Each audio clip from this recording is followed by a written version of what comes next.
Have you ever wondered which empire once controlled more gold than any kingdom in Europe or the Middle East?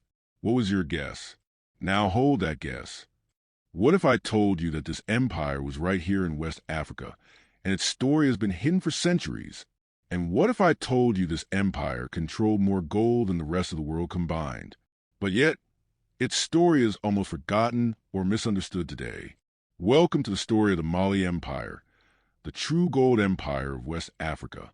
Before we dive in, kindly give this channel a follow and this video a like, and drop a comment on some of the misconceptions you've heard about this particular empire. Now, ask yourself, why don't we learn much about rich African empires like this in school? Is it because there's nothing to learn? Or because history was written by others who didn't want you to know?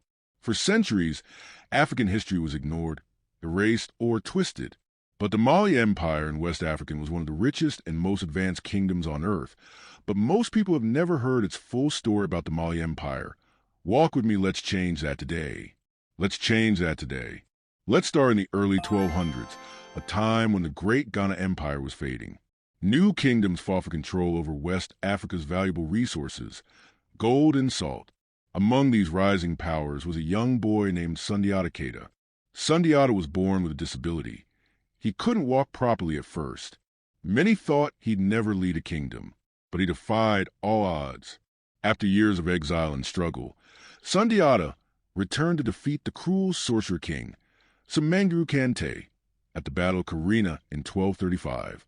That victory marked the birth of the Mali Empire. Think about this. How often do we judge others by their weaknesses instead of their potential? Sundiata's story reminds us not to underestimate anyone. Why did Mali become so wealthy?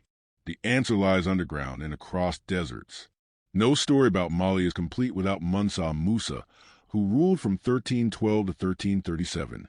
He was so rich that when he made his famous pilgrimage to Mecca in 1324, he brought 60,000 people with him, including 12,000 slaves, all carrying gold. Because Mali controlled huge gold mines, making it the world's biggest source of gold at the time, but gold alone wasn't enough. Salt was just as valuable. People needed salt to survive. It preserved food and kept the body healthy. The Sahara Desert had large salt deposits in the north, while Mali had the gold in the south. He gave away so much gold in Cairo and Mecca that the price of gold dropped for over a decade. Imagine one man's wealth shaking the world economy. But Mansa Musa wasn't just about wealth.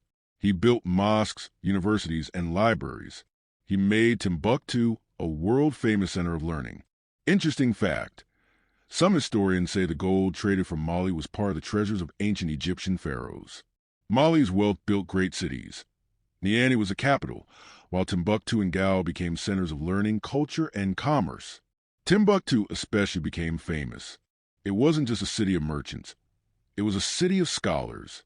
Universities like Sankore attracted thinkers from across Africa and the Islamic world, teaching subjects like astronomy, medicine, and law.